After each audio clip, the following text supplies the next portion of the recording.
ఇందులో ముఖ్యంగా చాలా అద్భుతమైన అంతరార్థం దాగి ఉంది. బాబా చరణాలను కనుక ప్రతిరోజు స్పర్శించినట్లయితే పవిత్ర భావనతో, అదేవిధంగా దర్శించుకున్నా స్పర్శించుకున్నా ఆది వ్యాధులు దూరం అవుతాయి. ఆది వ్యాధులు అంటే ఏమిటి అంటే త్రివిధ తాపములు అంటాం. అంటే 3 రకాల తాపములు, త్రివిధ దోషములు అంటాం. ఈ త్రివిధ దోషాలు ముఖ్యంగా మనం కార్యక్రమం చివరిలో కూడా, ప్రతి సత్సంగంలో కూడా దాదాపుగా అందరూ చివరికి ఓం శాంతి శాంతి శాంతి అని 3 సార్లు అంటారు. మీరు ఎప్పుడైనా ఆలోచించారా ఎందుకు 3 సార్లు అనాలి?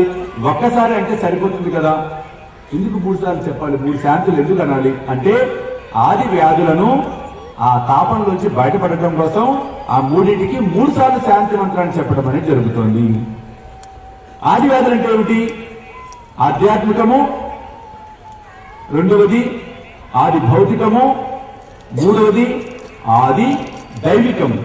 ఈ 3టిని త్రివిధ తాపములు లేదా త్రివిధ దోషములు లేదా ఆది వ్యాధులు అని చెప్పడం జరుగుతూ ఉంటుంది.